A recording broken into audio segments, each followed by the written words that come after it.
Kitab Riyadhus Salihin min kalami Sayyidil Mursalin. Hadis hari ini daripada Sayyidina Barra' ibni Azib radhiyallahu ta'ala anhu. Hadis sebelumnya daripada Mu'az bin Jabal. Itu sudah kita bahas sebelumnya. Ketika Mu'az bin Jabal, ketika dia berada di belakang Rasulullah sallallahu alaihi wasallam di atas kendaraan keledai, kemudian Nabi mengatakan, ya Mu'az, kata Rasulullah sallallahu alaihi wasallam, labbaika ya Rasulullah. Kata baginda Nabi, ma fa in haqqallahu ala ibadihi ay ya'buduhu wa la yusyriku bihi syai'. Yang disampaikan oleh baginda Nabi bahawa hendaklah menyembah Allah, jangan syirikatkan Allah, maka orang itu berpeluang untuk masuk surga. Itu kemarin hadis daripada Mu'az bin Jabal. Hari ini hadis berikutnya an Barra' ibni Azib radhiyallahu ta'ala an. Hadis dari Barra' bin Azib radhiyallahu anhuma. Barra' dengan ayahnya sahabat Nabi, maka disebut dengan anhuma. Barra' bin Azib ini seusia-usia dengan Sayyidina Anas bin Malik. Hampir seusia dengan Anas bin Malik. Ada yang mengatakan tua Anas bin Malik 1 tahun. Ada yang mengatakan lebih tua Barra' bin Azib 1 tahun. Pokoknya Barra' bin Azib dengan Sayyidina Anas seusia. Sama-sama generasi muda lah di zamannya Nabi Yunus sallallahu alaihi wasallam. Barra' dekat juga dengan Allah, tapi Barra' bin Azib ini tidak sebanyak Sayyidina Anas bin Malik meriwayatkan hadis daripada Nabi sallallahu alaihi wasallam. Barra' bin Azib ini dari golongan orang-orang Ansar. Ansar berarti orang-orang daripada Madinah. Yang sejarah mencatat bahawa ketika Nabi menghadap salat ke arah Baitul Maqdis, itu Barra' bin Azib sudah masuk Islam, sudah dekat dia dengan Rasulullah sallallahu alaihi wasallam. Kan ada menghadap salat dulu ke Baitul Maqdis. Baitul Maqdis tu di Palestina. Ya, boleh dikatakan arah timur lah begitu dia. Kalau sekarang arah barat, iaitu Makkatul Mukarramah, Ka'batullahis Syarifah, Madinah. Jadi Nabi dulu salat menghadap ke arah Masjidil Aqsa, ya, yang terletak di Palestina. Berapa lamanya? 16 bulan lamanya. Lama, Ustaz, lama, 16 bulan. Menghadap ke arah Masjidil Aqsa, menghadap ke arah Palestina, itu 16 bulan. Lama sekali. Kemudian ketika itu turunlah ayat. Apa ayat yang turun? Itu dalam surah Al-Baqarah. Fawalli wajhaka syatral Masjidil Haram. Palingkanlah wajahmu ya Muhammad ke Masjidil Haram. Maka semenjak itulah sampai hari ini, sampai hari kiamat nanti, salat menghadap arah Masjidil Haram di Makkah Al-Mukarramah. Itulah dia. Jadi kalau ada orang yang bilang karena ada Ka'bah saja di Arab, maka itulah kita mencontoh Arab, itu tak betul juga. Ya, tak betul, karena Nabi juga orang Arab. Syariat-syariat pertama kali tentu lebih didahulukan orang Arab mengamalkannya dibandingkan dengan kita. Kata dia, apa katanya? Itu karena ada Ka'bah. Jadi Makkah tu maka keunggul orang Arab itu. Kalau apa tak, anda jauh lebih unggul orang Arab. Nabi sendiri mengatakan dalam hadis sahih, kata Nabi, cintailah Arab, kata Nabi. Nabi menyuruh, cintailah Arab, kata Rasulullah, karena bahasa ahli surga bahasa Arab, Al-Quran bahasa Arab, dan annani Arab, saya adalah orang Arab, kata Rasulullah sallallahu alaihi wasallam.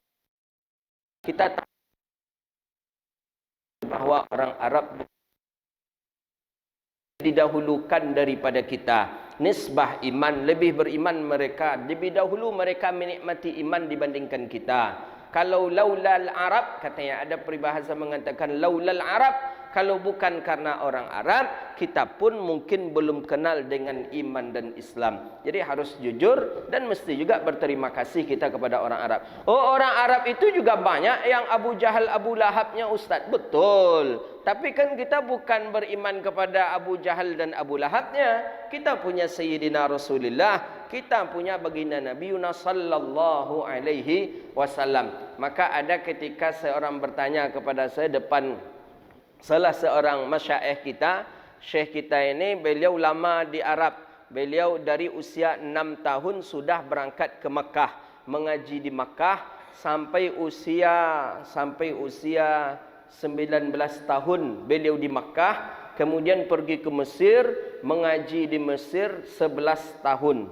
Habis 11 tahun mengaji ke Mesir, pulang ke Indonesia, bolak-balik Indonesia, Mesir, Indonesia, Makkah, Indonesia, Mesir, Indonesia, Makkah. Saya mendengar betul mana yang lebih alim orang ulama di Arab dibandingkan dengan ulama di kita Indonesia. Memang di kita Indonesia juga banyak ulama-ulama yang alim sekali. Tapi ketika kita bertanya kepada beliau, beliau menjawab tentu lebih alim ulama di Arab. Kenapa? Karena bahasa hadis bahasanya orang Arab, bahasa Al-Quran bahasanya orang Arab, bahasanya turas, bahasanya kitab-kitab adalah bahasa Arab. Tentu mereka membacanya tanpa dengan mencarikan syarahnya lagi. Tentu mereka lebih mudah mengolah karena itu adalah bahasa mereka. Jadi kita jangan menyepelekan Arab pula. Karena benci kita kepada orang Arab, kemudian kita sepelekan orang Arab. Ini tak betul juga ini. Bagaimanapun tetap orang Arab itu lebih aula dan lebih utama. Ya tentu siapapun dilihat kembali kepada imannya. Kan begitu. Nabi mengatakan tidak ada kemuliaan antara orang Arab dan orang Ajam, kata Nabi Muhammad. Yang dilihat adalah taqwal qulub, takwanya. Ketika dia orang Arab ahli maksiat, ya sama hinanya dengan orang kita ahli maksiat. Tapi ketika orang Arab itu dia taat, ya sama pula lah ketaatannya kepada dengan orang-orang kita yang taat. Jadi Barra bin Azib ini adalah orang-orang daripada kabilah daripada orang-orang Ansar ahli Madinah. Jadi ketika perpindahan kiblat itu, catatan sejarah mencatat bahawa Barra bin Azib termasuklah orang yang sam'an wa ta'ah, yang mentaati dan mendengarkan dan percaya kepada Rasulullah sallallahu alaihi wasallam. Karena ada sebagian yang agak ragu ketika itu. Potang madok ke situ gitu katanya. Kini dah madok gitu. Aku nak joleh nampak aku. Ada dulu seperti itu. Tapi Barra bin Azib dah. Barra bin Azib sam'an wa ta'ah. Beliau dengar, beliau taati. Setelah turunnya ayat itu, Barra bin Azib salat menghadap ke arah Masjidil Haram. Itulah masjid yang dikenal dengan Masjid Qiblatain. Kalau ke Madinah, singgahlah ke masjid itu, Masjid Qiblatain. Di atasnya itu ada mimbar, itu sebagai tanda bahawa adanya dulu Nabi salat ke arah Masjidil Aqsa. Dulu kita dengar dari guru-guru itu tidak ada masjid di sana. Tidak ada masjid. Itu sekedar tempat salat atau boleh dibahasakan musalla, bukan pula musalla. Yang agak datar lah sedikit. Itu dataran yang agak datar, kemudian Nabi salat di sana. Bukan berarti Nabi mengkhususkan salat di sana itu, tidak. Memang ketika itu ada yang mengatakan Nabi pulang musafir, Nabi salat di sana. Ada yang mengatakan memang Rasulullah sallallahu alaihi wasallam pas lewat di sana kemudian mampir salat di sana, kemudian turunlah ayat fawalli wajhaka syatral masjidil haram. Jadi Barra bin Azib salah satu di antara orang yang ikut salat dengan Nabi sallallahu alaihi wasallam ketika perpindahan daripada arah kiblat. Dan alhamdulillah sampai hari ini dan sampai hari kiamat kita menghadap ke arah Masjidil Haram. Bisa pula buat macam Nabi? Tak bisa. Kita apunya awak aja menghadap kiblat. Sudah tu tiba kawan. Nak situ dah Ustaz, geser ke kanan. Putar kita ke kanan. Tiba kawan cik lain, geser ke kanan seketik lain. Tak bisa. Geser pula kita ke kanan. Boleh seperti itu? Tak boleh. Kita salat mesti harus tayakunan. Mesti harus yakin dulu arah kiblat ke mana. Baru kita salat. Tak bisa syak-syak saja. Ada syak, ada zon, ada yakin. Arah kiblat mesti yakin kita. Yakin baru kita salat. tak bisa. Syak, rasa saya ini nih, ini rasa saya ini nih. Karena itu seperti itu. Itu masih syak, itu tuh hitung-menghitung itu. Atau dengan zon, ya ini itu bukti musalla itu masjid itu tuh gitu. Enggak, kita mesti yakin. Yakinnya bagaimana cara? Imma kita memiliki alat, imma kita bertanya kepada orang ahli kampung situ. Kalau di sini posisi kita salat arah kiblat ke mana? Oh, arah sana. Itu mesti pula kita patuhi, kita taati itu. Oh, enggak mungkin entah semayang nyantai enggak yang carilah orang yang agak taat sedikit. Makanya mencari arah kiblat itu mesti pula orang yang adil, orang yang betul-betul taat. Ya orang salat. Kalau enggak salat bertanya arah kiblat gayanya. Nak kan tanturinya. Mana arah kiblatnya? Ya arah kiblat ke Kaabah tu katanya. Tentu ke Kaabah arah kiblat. Cuma ke mana arahnya tentu yang lebih mengetahui adalah orang yang biasa melaksanakan salat. Jadi kiblat mesti harus yakin. Yakin kita arah kiblat itu arah sana, barulah kita melaksanakan salat. Saya mesti ingat dulu Syekh Yusri. Mudah-mudahan Allah sihatkan beliau sedang sakit. Guru saya di Mesir, beliau dokter ahli bedah. Tapi hadis itu beliau kuasai. Kutubus Sittah, Bukhari, Muslim, Tirmizi, Sunan Nasai, Sunan Ibnu Majah. Beliau ngajar Sahih Bukhari di Al-Azhar. Beliau alim sekali, pernah diundang ke Indonesia. Itu kami biasanya sekali dalam setahun itu ada melaksanakan rihlah. Ya seperti kita lakukan beberapa waktu yang lalu, ziarah kepada makam para wali as-salihin. Jadi 3 hari itu berangkatlah. Jadi ada di Pesawangan yang memang orang tidak ada. Ya di Arab itu kita berjalan saja ketika nampak dari arah Madinah ke arah Makkah saja, kiri kanan kan tak banyak bangunan. Padang pasir tandus itu tak ada. Nak bertanya ke orang tak tahu kita apa tak tahu, tak jelas kita. Jadi akhirnya waktu salat kami belum salat. Waktu salat pun nak habis lagi. Jamak dah selesai ni. Jadi bagaimana caranya? Akhir kata Syekh kita turun kita salat saja. Salat bingung nak mencari arah kiblat mana ini. Mana? Kiblat mesti yakin. Coba dilihat pakai handphone. Apa pun tak aktif. Sinyal pun tak dapat. Jadi bagaimana caranya? Adalah orang kalau di Mesir itu orang Bekik namanya, itu orang yang tukang pemulung ya, pemulung itu. Pemulung itu. Jadi lewat pemulung itu dengan himarnya, dengan keledainya, entah dari mana asalnya kita tak tahu. Kata Syekh, di mana arah kiblat, kami nak salat. Di mana arah kiblat? Kata orang tadi menunjukkan kepada kami, kepada Syekh, kiblat tu ente lurus saja seperti ini arah ente. Ini ente pas ni di dekat pintu Kaabah ini. Oh begitu kata dia. Kata Syekh, lurus ni kata orang tadi, orang tukang pemulung tadi, ini lurus ni pintu Kaabah ini kata. Kalau kalian geser sedikit ke kanan, ini bisa kalian masuk ke Hijr Ismail. Kalian lurus saja. Ni pas multazam. Oh begitu dia. Multazam kan antara pintu Kaabah dengan Hajar Aswad. Ni kata beliau. Jadi kami pun kaget. Jadi seolah-olah oleh orang yang menunjukkan ke Syekh tadi sedang nampak Kaabah di matanya. Jadi di atas mobil Syekh bilang, kata Syekh, kalian tahu tadi yang menunjukkan kiblat kita tu apa? Tak tahu. Yang kita tahu nampak dia gitu je, cuma tukang pemulung saja. Jadi kata Syekh, itu bukan sembarang orang tu, kata Syekh. Dia menunjukkan tadi kepada kita arah kiblat dan seolah-olah dia sedang menampakkan Kaabah. Itu kata ni. Ini multazam ini, lurus ini multazam kata ni. Orang-orang seperti itu banyak di Mesir. Jadi kita orang-orang wali, orang-orang yang dekat-dekat dengan Allah ini banyak ni. Itu orang khawasul khawas bisa tunjuk, awak tak bisa. Mana kiblat? Aku luri kau. Kau ajar aswad kau. Kalau kita tak bisa. Ni ajar aswad. Kalau ke sini ni multazam ni. Itu berbuik-buik bisa. Kalau orang tu memang nampak dia. Itu banyak. Makanya saya dapat nasihat ketika ke Makkah pertama kali mengaji di rumah Abu Ya Syekh Ahmad ibni Muhammad Alawi Al-Maliki di Rusaifah. Kata beliau, kalian dari Mesir? Ya, kalian beruntung. Kata beliau, saya masih ingat itu nasihat beliau pertama kali. Kata beliau, sesungguhnya yang ada hari ini, kampung yang banyak para wali auliaus salihin adalah Mesir. Saya masih ingat kata beliau. Karena beliau juga ke Mesir, ayah beliau juga ke Mesir mengajinya. Abuya Muhammad Alawi Maliki dari Al-Azhar. Beliau juga dari Al-Azhar. Tinggi disertasinya itu ada berapa? 1 meter tinggi disertasi beliau.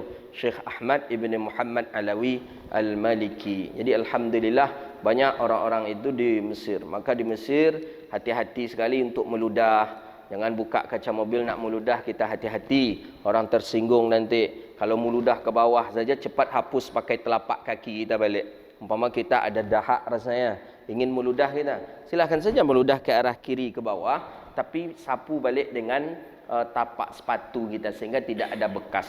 Begitu kami diajarkan dulu waktu di Mesir, saking beradabnya kita dengan orang-orang soleh. Banyak di Mesir itu Quran berjalan banyak. Quran berjalan banyak di Mesir itu. Kadang hansip, kemudian security, itu banyak yang hafal Quran. Banyak yang hafal Quran. Kadang orangnya biasa-biasa saja. Banyak yang mereka hafal Quran, hafal hadis Nabi sallallahu alaihi wasallam. Jadi menampakkan, menentukan orang itu saleh dan tidak salehnya kan tidak mesti harus dengan pakaian. Maka itulah yang disebut dengan tadi taqwal qulub. Kadang orang itu biasa saja tapi ketaatannya luar biasa kepada Allah Subhanahu wa taala. Jadi Bara' bin Azib ini sahabat Nabi yang seusia dengan Sayyidina Anas bin Malik sampai meninggal dunia, tapi Sayyidina Bara' bin Azib ini tidak banyak meriwayatkan hadis dari Rasulullah sallallahu alaihi wasallam. Dan Bara' bin Azib ini banyak peristiwa yang dia pernah lihat dengan Rasulullah karena 14 kali ikut perang. 14 kali ikut perang dengan Rasulullah. Sayyidina Bara' bin Azib inilah yang melihat sumur diludahi oleh Nabi di Hudaybiyah. Bapak ibu datang ke Hudaybiyah sampai sekarang masih ada sumurnya itu. Di Hudaybiyah. Hudaybiyah, kalau hari ini ada orang-orang kita mengambil miqat di Hudaybiyah. Hudaybiyah sekitar 3 atau 5 kilo lah dari Masjidil Haram. Itu ada 5 kilo. 3 kilo atau sekitar 5 kilo itulah Hudaybiyah. Ada sumur tua di sana. Jadi Nabi membawa rombongan dari Madinah ke Makkah. Sampai di Hudaybiyah, di stop oleh orang-orang ahli Makkah. Itulah terjadinya perjanjian Hudaybiyah. Lama beberapa hari Nabi di Hudaybiyah. Sayyidina Umar dengan Rasulullah. Nabi membawa 114 orang. 114 orang dibawa oleh Rasulullah sallallahu alaihi wasallam. Kata Sayyidina Umar, "Ya Rasulullah, kita perang saja. Ini kan kampung kita." Kata Umar Ibn Al-Khattab, "Mengapa mereka melarang kita? Mengapa mereka menghadang kita? Udah kita perang saja ya Rasulullah. Ini kan juga kampung kita." Kata Umar Ibn Al-Khattab. Kata Nabi, "Jangan," kata Rasulullah, karena Nabi sudah memakai ihram. Nabi sudah mengambil miqat. Jangan, tak boleh lagi perang ketika ihram. Tak boleh lagi bunuh-membunuh. Jangan ya Umar. Umar lah ke dia agak kita-kita orang tarwih je. Jangan ya, jangan, kata Sayyidina Rasulullah sallallahu alaihi wasallam. Kita lihat diikuti oleh Nabi apa keinginan orang-orang Makkah. Itulah adanya perjanjian Hudaybiyah itu. Perjanjian Hudaybiyah itu ketika itulah itu. Jadi karena sudah lama tak boleh masuk ke Makkah, kemudian Rasulullah sallallahu alaihi wasallam memerintahkan sahabat, itulah yang bayar dam itu. Kata Nabi, sembelihlah kambing, kemudian cukur rambut kalian, kata Rasulullah. Diulang oleh Nabi sekali lagi kepada sahabat yang 114 orang ni. Sembelih kambing, kata Rasulullah, kemudian gunting rambut kalian. Kambing ya kambing daripada orang-orang sana lah, kita mencari kambing orang-orang Hudaybiyah. 3 kali diulang Rasulullah balik. Sembelih kambing, cukur rambut kalian, kata Rasulullah. Ini untuk membayar dam.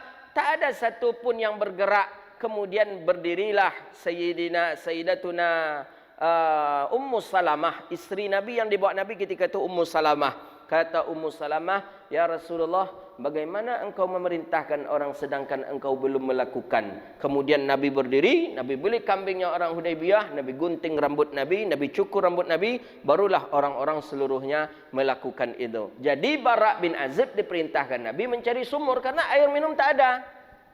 Ini dah lama di Madinah. Air minum untuk berwudu, untuk istinja, tidak ada. Bagaimana? Akhirnya Bara' bin Azib jalan mencari sumur. Mencari sumur. Sumur di Arab tak seperti di kita mudahnya. Susah sekali. Ada sumur yang ditunjukkan oleh orang Hudaybiyah. Ada di kita sumur, tapi sumur itu ternyata sudah mati. Sumur tu sumur mati. Akhirnya Bara' bin Azib balik lagi menghadap Rasulullah. Kata Bara' bin Azib, ada ya Rasulullah, tapi sumurnya tak ada mata air. Sumurnya sudah mati ya Rasulullah. Kemudian Nabi kata Rasulullah SAW, dah bawalah aku ke tempat ke sumur itu. Di mana sumur itu? Bawalah saya, kata Rasulullah. Dibawalah Nabi oleh Bara' bin Azib ke sumur itu. Langsung Nabi ludahi sumur itu.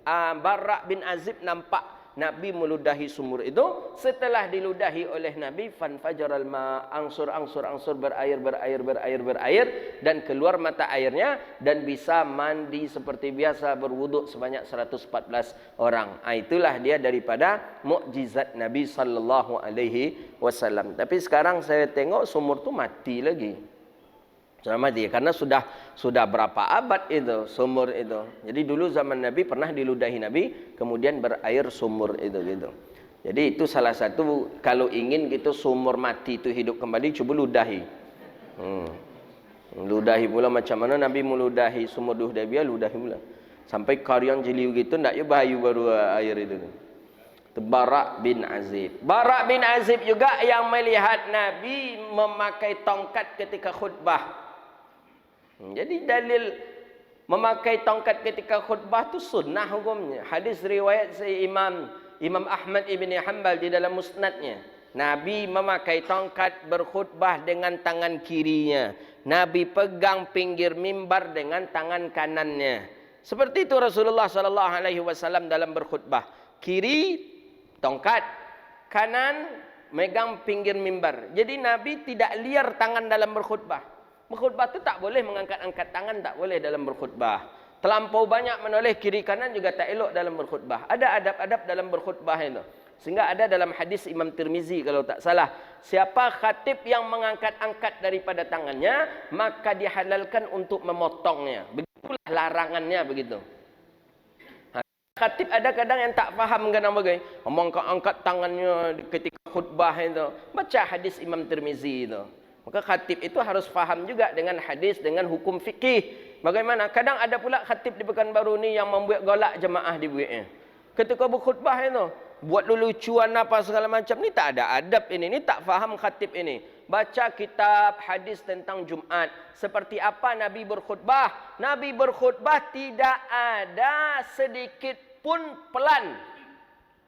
Tengok dalam hadis Bukhari aja ada itu Nabi berkhutbah, a'la sautah wa ahmaru wajhah.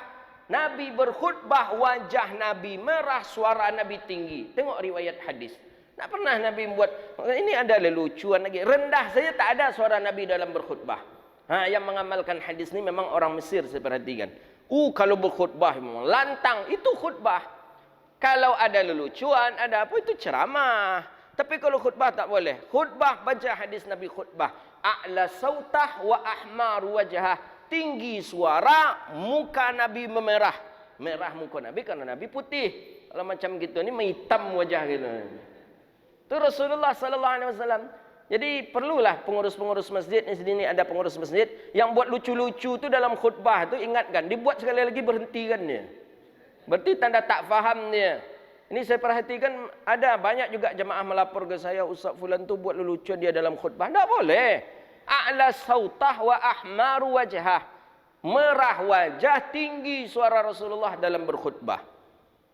Ini ada anaknya yang pantiang lomaknya, Ustaz. Ingat lomak dan pantiang, amalkan sunnah Rasulullah tu. Ada syariat, ada kode etik ketika kita ingin menjadi khatib. Mengangkat tangan saja dilarang oleh Rasulullah. Menoleh kiri dan kanan terlampau banyak dilarang. Maka Nabi SAW, Bara' bin Azib nampak Nabi memegang tongkat dengan tangan kiri, Nabi pegang pinggir mimbar dengan tangan kanan. Supaya apa? Supaya jangan banyak bergerak. Kalau orang tua-tua kita dulu, saya perhatikan, kiri diisi dengan tongkat, tangan kanan diisi dengan kertas. Tidak, dia bisa banyak bergerak. Diisi dengan kertas, maksudnya dibaca. Dia tidak bisa banyak gerak. Hari ini lah tidak pakai tungkik lagi, tidak pula pakai konsep lagi, akhirnya bebas tangan. Tak boleh. Dalam khutbah tak boleh. Khutbah Jumat tu ada adab-adab dan ada tata cara sesuai dengan yang dibenarkan oleh fikih dan syariat kita. Jadi Bara' bin Azib inilah yang melihat Nabi sallallahu alaihi wasallam berkhutbah dengan memakai tongkat. Tongkat hukumnya sunnah sampai hari ini. Wahabi pun, Salafi pun di daerah mana, di daerah Timur Tengah masih mengamalkan memakai tongkat dalam berkhutbah. Tapi tiba di Indonesia, tiba di Riau tidak ada Wahabi yang memakai tongkat ketika berkhutbah. Katanya sunnah. Ini sunnah ni kok ditinggalkan, sampaikan ke Wahabi itu. Kalau nak pandai buat tongkat, buat tongkat untuk inyojit. Ini tongkat orang bilang. Sunnah jelas sunnah itu. Masjidil Haram orang pakai tongkat, Masjid Nabawi orang pakai tongkat. Di Al-Azhar di mana saja masjid-masjid tertua hari ini saya perhatikan dan pernah saya ke sana. Seperti ke Turki pun juga seperti itu. Kemana kita lagi? Ke Al-Azharnya Masjid Amr bin As, masjid tertua di Afrika itu pakai tongkat. Itu sunnah daripada sunnahnya Rasulullah sallallahu alaihi wasallam. Jangan teriak sunnah sedangkan banyak juga sunnah Nabi yang kita tinggalkan. Amalkan itu, tongkat itu. Mana masjid-masjid yang belum ada tongkatnya, buatkan tongkat itu. Khatib. Kadang ada pula khatib ni tak mau memakainya. Dah letak je lah situ, tak usah lah. Itu orang tua-tua dulu makai tongkat tu kata. Nak mengertinya orang tua-tua dulu kata ni. Makai tongkat. Tongkat tu syariat. Kadang pedang, kadang tombak dipakai Rasulullah sallallahu alaihi wasallam. Lil haibah. Haibah tu untuk wibawa. Kok tiba orang gilo-gilo yang sosek, bekol langsung kami cik mencucuk aja. Kayaknya tombak je lah. Tungkit je kutip cik memukulkan dia, itulah dia. Maka ada 7 manfaat dari tongkat itu. Baca dalam kitab Tanbihul Ghafilin ada 7 lil Imam Abi Lais As-Samarqandi. 7 atau 9 manfaat daripada tongkat. Di antaranya adalah menggertak daripada musuh. Berfikir je musuh kalau pakai tungkit itu. Kalau musuhnya tangan kosong. Tapi kalau musuhnya pakai ikut tak akan getar boleh dia pakai tungkit aja lawaknya giku aja dulu. Makanya orang-orang dulu para para pahlawan kita dahulu dan orang-orang tua-tua kita dulu tongkatnya di dalamnya langsung ada pisau. Itu diantara daripada senjata yang untuk menjaga diri. Begitu dia.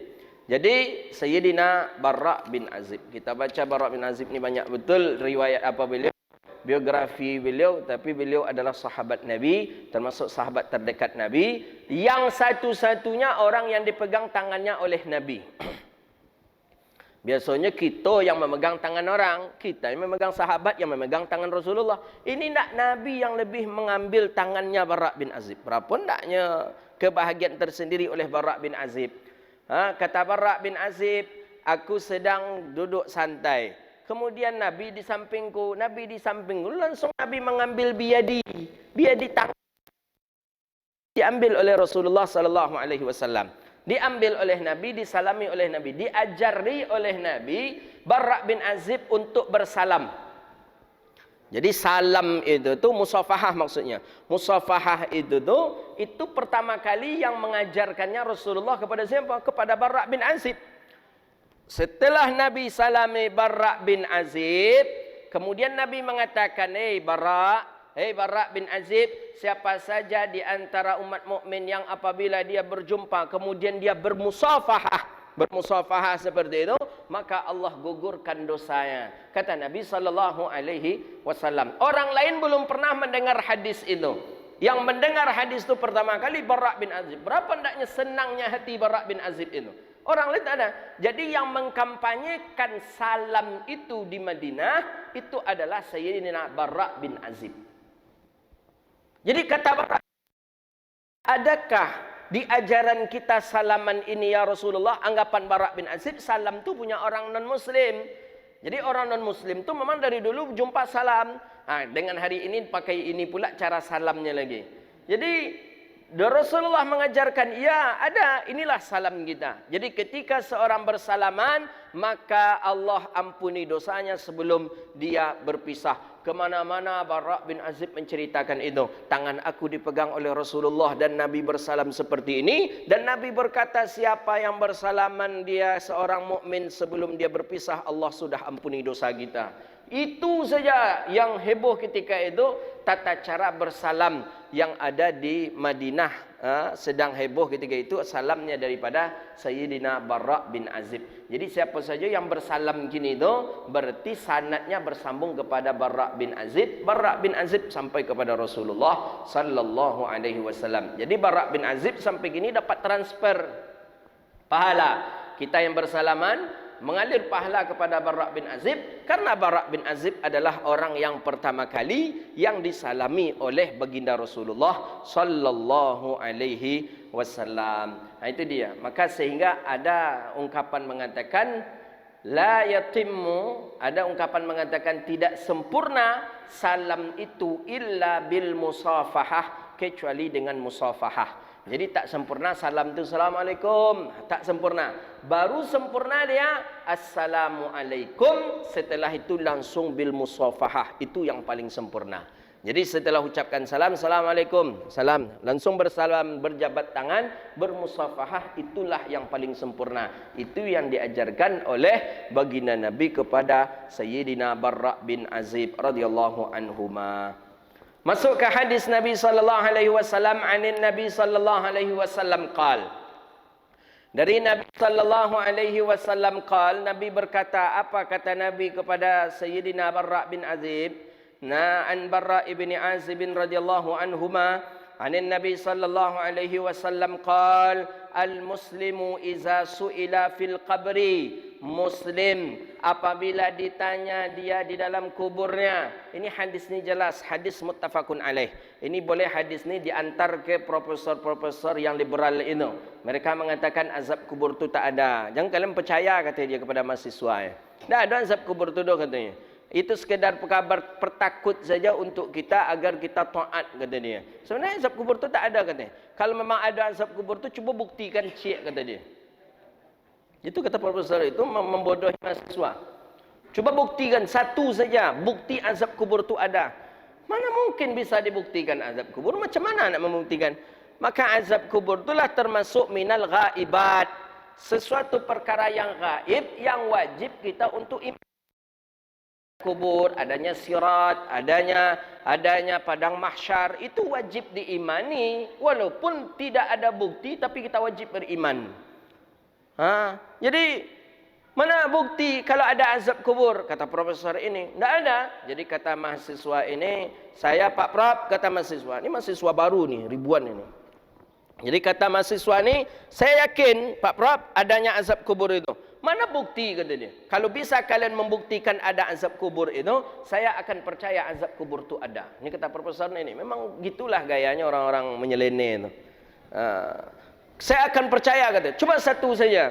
Jadi kata mahasiswa, kalau memang Pak Profesor tak percaya, itu hak Pak Profesor. Tapi bagi kami Muslim, kami percaya ada azab kubur. Ayat Allah menjelaskan ada azab kubur. Hadis Nabi mengatakan adanya azab kubur. Iya ada, tapi mana bukti, kata beliau. Keras beliau bukti. Berdirilah salah seorang mahasiswa. Kata mahasiswa ini, tak lama lagi Pak Prof akan mengalami dan merasakan bagaimana bukti azab kubur itu. Maksud saudara, tunggu Pak Prof mati, kata dia. Mati Pak Prof? No. Marah Pak Prof ini. Akhirnya mahasiswa ini diusir. Marah dia. Iya, ini ada orang yang tidak percaya dengan azab kubur.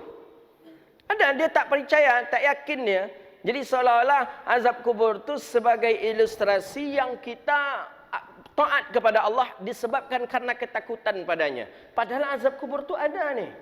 Ada. Fa inna azabal qabri haq, kan begitu dia. Azab kubur itu hak, pasti ada azab kubur itu.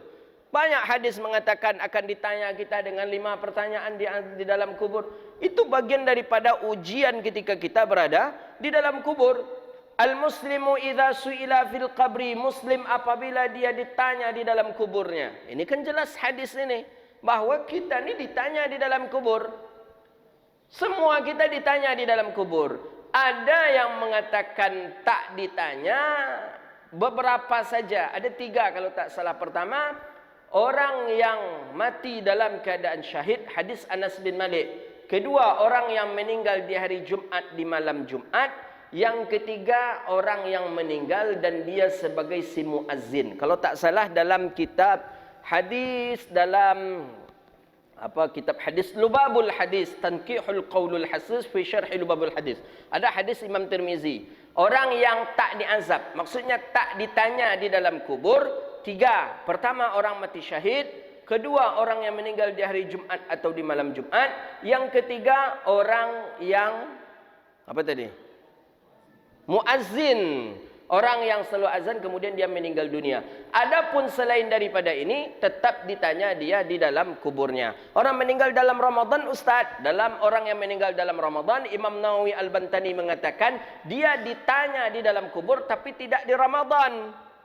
Dia ditanya di dalam kubur, tidak di Ramadan. Jadi diselesaikanlah Ramadan dulu. Ada orang meninggal dalam Ramadan, ditanya oleh malaikat. Nah, malaikat tidak menanya. Malaikat tidak bertanya kepada orang yang meninggal dalam Ramadan, tapi nanti dihabiskan dulu Ramadan. Selesai nanti Ramadan, di Syawal di-start balik dek malaikat tadi. Begitu kalau orang yang meninggal dalam Ramadan. Tapi yang 3 tadi, meninggal dalam keadaan syahid, kemudian meninggal di hari Jumat, di malam Jumat, kemudian meninggal lagi dan dia adalah seorang muazzin. Yang meninggal dari Jumat malam Jumat ni tengok pula, kalau orang taat, kalau orang maksiat ndak je nak dihamzab ini. Kalau dia orang taat, kalau dia orang maksiat nak semayang tu Ustaz. Apa ndak perlu semayang tu. Jadi cik aja mintanya Ustaz. Apa tu? Kalau bisa mati malam Jumat atau di hari Jumat katanya. Kok mati dah ke Kaabah pun semayang tidak akan dihajar ya dek malaikat tu. Ada cerita yang tu. Itu dia. Jadi azab kubur tu ada. Idza su'ila fil qabr. Karena di dalam kubur itu kan ada 2 orang malaikat nanti utusan Allah. Itulah malaikat bernama Munkar dan Nangkir. Munkar dan Nangkir itu kan 2 orang malaikat. Ada yang mengatakan tak pandai senyum. Ada yang mengatakan senyumnya ini paling senyumannya membuat orang ketakutan. Itu daripada Munkar dan Nangkir. Maka sampai hari ini 2 malaikat ko lah yang alun-alun nama anak lagi. Kalau Jibril ada, Syekh Jibril ada. Ada. Mikail ada, teman kita ada Mikail. Ada. Ridwan banyak, Malik banyak. Yang belum ada Munkar Nangkir ko cik tu Israel, cik ini tak ada. Perlu juga kalau ada lahir cucu pak-pak ibu-ibu sok buat. Siapa nama Ahmad Munkar. Yang cik lain Ahmad Nakir. Boleh ketikanya di dalam kubur besok pasnya kan diazab kan langsung jangan diazab enconya sana mu awak kata kan. Ayolah kata dimaafkan ajalah kata dia. Buat cik yang Israel tu malaikat maut itu. Tu belum ada lagi. Tak kenapa orang takut mungkin membuat nama anak nama itu mungkin. Itulah. Kalau Ridwan banyak nama Ridwan. Jibril ada orang nama Jibril. Jadi Malik banyak. Munkar dan Nangkir. Munkar dan Nangkir. Ini adalah nama daripada namanya 2 malaikat yang ditugaskan oleh Allah untuk imtihan. Imtihan ini menguji, menanya daripada orang yang meninggal dunia di dalam kuburnya. Macam siapalah? Macam siapa pernah kita kisahkan dalam kitab Yulghazu Arab itu? Abu Nawas. Abu Nawas ingin menguji malaikat Munkar Nangkir ni. Betul tak pandai Munkar Nangkir ni? Kata Abu Nawas. Jadi Abu Nawas sudah sakit Abu Nawas. Dipesanlah oleh Abu Nawas ke anak dan isteri. Nanti kalau saya meninggal dunia, cari kain kafan yang buruk ya, kata Abu Nawas. Kain kafan yang lusuh. Kain kafan yang warnanya sudah tak putih lagi dan sudah sobek-sobek. Kafani aku dengan itu, kata Abu Nawas. Tak lama berbulan Abu Nawas meninggal dunia. Meninggal Abu Nawas, anak isteri ingat. Kata anak dan isteri ini, abah kau ni pernah berwasiat ni kalau meninggal cari kain kafan yang buruk, kain kafan yang lusuh. Yalah, dicari oleh keluarga kain kafan yang buruk, kain kafan yang lusuh. Dan setelah itu dapat dikafani dengan kain kafan tadi, dimandikan, dikafani, kemudian disalatkan dan dikuburkan. Baru saja dikuburkan, kan dalam hadis Nabi 3 langkah, ada dalam riwayat lain 7 langkah keluarga meninggalkan kubur, langsung datang 2 orang malaikat tadi. Jadi kata malaikat Munkar dan Nangkir pas datang ke makamnya, ke kuburannya Abu Nawas, dibuka oleh malaikat Munkar, kemudian ditutup kembali oleh malaikat Munkar. Kata malaikat Nangkir, dia apa engkau tutup? Kata malaikat Nangkir. Kata malaikat Munkar, awak salah buka, awak hancur katanya. Apa tu kata? Ikolah awak tanya petang kau katanya. Apa tanda yang kata? Kain kafannya lah lusuh katanya. Kain kapannya dah sobek kata dia. Jadi jangan buat tanya lagi kata dia. Ha, itu ceritanya tu di Yul Ghazwa Arab. Itu dah ada tu cerita aja ni. Jangan percaya pula. Sahabat tu hadis Nabi lain tak hadis tu. Kalau itu berlaku mungkin dari kini lah awak simpan kain kapan yang buruk-buruk itu. Nah, itu kan cerita Abu Nawas. Abu Nawas kau cerita banyak antara yo je indah. Lebih banyak indah lagi daripada yo, lebih banyak duto daripada yo itu Abu Nawas itu. Maka Abu Nawas tu agak licik, kalau istilah orang acunya licin tu katanya, cendobolik katanya. Artinya daripada Abu Nawas itu. Abu Nawas. Ada kitabnya bagus itu, khusus cerita Abu Nawas itu saja. Dalam bahasa Arab. Cuman di kita banyak dibuat versi namanya Abu Nawas. Kalau di bahasa kitab itu bukan Abu Nawas, ada juga namanya si Joha namanya. Ada Joha, ada judul kitab namanya Yul Ghazwa Arab namanya. Ada si Joha, itulah ni. Jadi ketikanya salat, berwuduknya, basuh muka, basuh tangan, kepala, telinga, pas basuh kaki kanan ada air. Ketika nak basuh kaki kiri tak ada lagi air. Tak ada air habis. Kaki kiri nak basuh dah. Jadi akhirnya dia langsung pergi masuk masjid langsung pula Abu Nawas kau jadi imam. Jadi imam, Allahu Akbar. Kaki kiri nyangkek kaki kiri sebelah. Jadi kaki kanan aja yang tak cacak ke lantai, kaki kiri nyangkek. Jadi sampai selesai salat. Dah selesai salat bertanya makmum. Mam, kata makmum, ya apa imam angkat kaki kiri imam? Iyo, kaki kiri kau lumba basuh tadi le kodoh kata dia. Ni kira-kira macam mana tu kalau kasus wak model itu tu? Ha? Disapu aja atau diulang dengan tayamum? Aku banyak cenda Abu Nawas lah nampak anda mana jawab kan? Kalau kasus tu ada di kita macam mana kira-kira? Hah? Tayamum lah, karena ada rukun yang tidak dibasuh mesti tayamum dari awal. Jadi azab kubur tu ada, yang kira tidak ada azab kubur. Kata Nabi kuburnya apabila ditanya di dalam kubur, yashhadu an la ilaha illallah. Ini salah satu sebagai dalil menurut sebagian qaul pendapat ulama yang adanya pertanyaan di kubur itu cuma untuk orang muslim saja.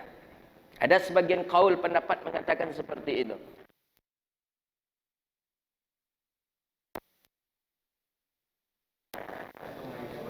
Jadi kalau tak tanya mendapat nikmat, mereka tidak langsung pas masuk ke dalam kubur mereka sudah diazab. Diazab langsung. Kita masih ditanya kita. Ya Allah, mudah-mudahan kita mudah menjawab pertanyaan-pertanyaan kita. Amin. Itulah yang disebut dalam talqin itu. Talqin mayit itu kan itu dia. Nanti ya Abdullah, hai fulan ibnu fulan, amalkan itu talqin tu. Jelas kok riwayat hadisnya, asarnya, ulama 4 mazhab sepakat kok dianjurkan talqin mayat itu di atas kuburan. Hari ini Wahaboy aja yang mempermasalahkan itu. Dari dulu orang lagi sudah mengamalkan. Dari zamannya baginda Nabi dulu dengan Utsman ibni Maz'un sampai turun-temurun sampai kepada kita hari ini mengamalkan talqin mayat itu. Bermanfaat kok untuk mayit. Hei fulan, akan datang nanti sebentar lagi 2 orang yang gagah perkasa. Jangan engkau takut, jangan engkau gemetar. Yang datang itu juga adalah makhluk Allah. Dia akan bertanya kepada engkau dengan 5 pertanyaan. Itulah itu ketika talqin itu yang dibaca di dalam talqin itu. Jawablah dengan lidah yang fasih, dengan i'tiqad yang sahih. Diulang balik itu. Jawablah nanti dengan lidah yang fasih, i'tiqad yang sahih. Sampai terdengar itu oleh jenazah itu. Sampai dia bukti baginda Nabi SAW mengucapkan salam. Nabi SAW mengucapkan salam kepada orang yang meninggal dunia. Untuk apa makna salam kalau memang tidak akan kira-kira terdengar? Tahu, terdengar. Ajari lagi. Titip itu kepada anak-anak kita. Kalau abah nanti meninggal dunia, kalau mak nanti meninggal dunia, talqinkan mak ya. Itu yang perlu dititip. Cuman cari pula lah lembaga pendidikan yang jangan sampai anti talqin. Iko ayah mak ingin ditalkinkan, tapi anak disekolahkan ke sekolah yang anti talkin. Dibungkui macam batang pisang aja besok. Dibungkui lah, dah kuburkan aja lah. Lah dikuburkan, anak ada lagi dah, lah pulang, tak ada doa. Sebenarnya saya perhatikan Wahaboy ini hari ini antara malu dan tak jujur nampaknya. Dia katakan tak boleh berdoa di kuburan. Di samping kuburan berdoa yang. Kan yang tak boleh di kuburan katanya. Di samping kuburan boleh. Kan mencari helanya sangka bongak orang dia mungkin. Di kuburan tak boleh. Di samping kuburan boleh kata dia. Satunya mengatakan, yang di Bogor mengatakan tak boleh. Tak ada dalil menyiram kuburan. Sedangkan dalil menyiram kuburan, Nabi melakukan air di atas kuburan, jelas riwayat-riwayat hadisnya. Jelas ketika kuburannya anak Rasulullah Ibrahim, ketika kuburannya Utsman ibni Mas'ud disiram pakai air. Cuma agak lucu dia. Tengok cara dia mengajarkan muridnya menyiram kuburan. Bawa ember berember-ember itu Cuma mandiin kabau di biaknya kuburan itu. Ada air lagi, buat lagi. Ada air. Enggak, orang tua-tua kita dulu dah mantap mengamalkan sunnah. Dibawa teko, dibawa cerek. Ada teko yang dicampur dengan wangi-wangian. Ada cerek yang apa? Ada, itu yang dituangi di atas kuburan. Itu ada doa yang dibaca tu. Saqallahu sarahu wa baradallahu wa ja'al jannata maswahu.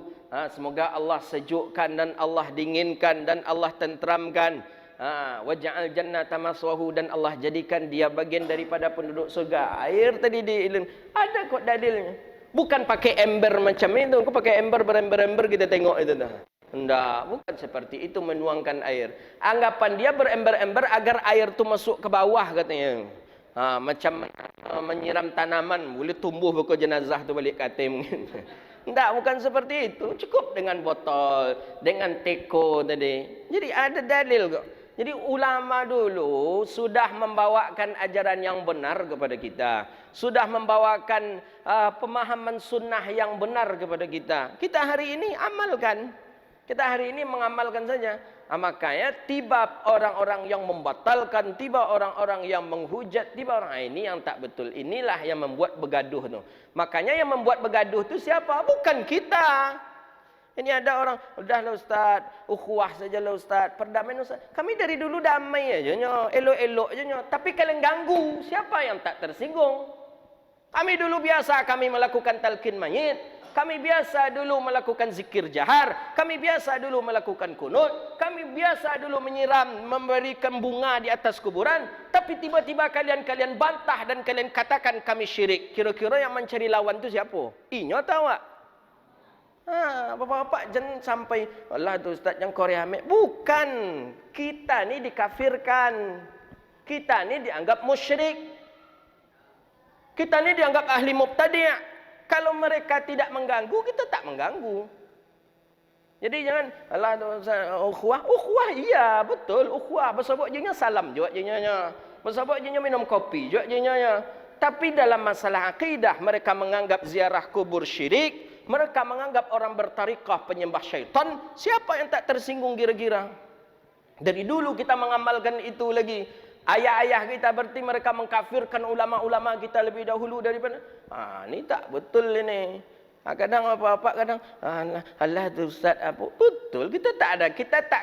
Tapi kita tak boleh tidak mendifa'. Kita harus mendifa'. Tahu difa' itu apa? Difa' itu kita harus punya benteng, harus kita lawan dan harus kita jelaskan. Kalau awak dihantam, dihajar, difitnah ahli neraka, syirik, kemudian kita diam saja, oh itu tak betul itu. Tak betul. Apalagi sampai mengkafirkan sekelas daripada Imam Nawawi. Disebutnya Imam Nawawi ini sesat. Ya Allah ya Karim, Imam Nawawi sesat. Hampir seluruh dunia hari ini membaca kitabnya Imam Nawawi Riyadhus Salihin. Membaca kitabnya Imam Nawawi Majmu' Syarah Muhazzab. Membaca kitab Imam Nawawi Arba'in. Dunia membaca kitab Imam Nawawi. Tiba Ustaz di Pekanbaru ni ditulisnya, Imam Nawawi termasuk orang yang sesat yang tidak usah diambil ilmunya. La ilaha illallah. Ini musibah ini. Musibah, sangat musibah. Musibah yang besar ini. Sekelas Imam. Belum ada apa-apanya kita dengan Imam Nawawi. Imam Nawawi ratusan karangan beliau. Imam Nawawi 2 tahun tak pernah punggung ni berjumpa dengan lantai. Tidur. Tak pernah tidur. Tidur kecuali duduk saja. 2 tahun. Awak pernah 2 tahun tak lolok? Awak tiap hari lolok aja kojo. Imam Nawawi pernah 2 tahun tak sempat makan sendiri. 2 tahun lamanya. Jadi siapa yang memakankan ni, mensuapkan makanan? Ibu adik daripada ibunya, makciknya. Lapar Imam Nawawi disuapkan makanan sambil menulis kitab, sambil menulis. Siapa? Kita dengan Imam Nawawi. Nah, jangan sampai kita melecehkan Imam Nawawi. Imam yang kalau dalam mazhab Syafi'i itu kaul beliau, pendapat beliau langsung setelah pendapatnya Imam Syafi'i. Ada pendapat Nawawi, Rafi'i, didahulukan pendapatnya Imam An-Nawawi. Ini enak aja kita membuat bahasa Arab kita sudah tak betul lagi. Enak pula kita mengatakan Imam Nawawi, imam yang sesat dan tak perlu diambil daripada ilmunya. Na'udzubillah, la ilaha illallah. Ini musibah ini. Jadi yang mencari gaduh tu siapa? Kita tak ada mencari gaduh. Tak ada mencari gaduh kita. Tak pernah kita mengatakan mereka kafir, mereka masuk neraka, mereka sesat. Tak pernah kita.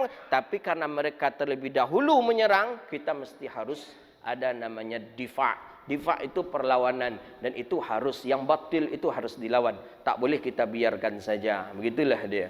Maka dari dulu sudah ada Syiahnya, apalagi Mu'tazilahnya, Khawarijnya, hampir-hampir mirip dengan cara-cara pemahaman-pemahaman yang memang merusak itu.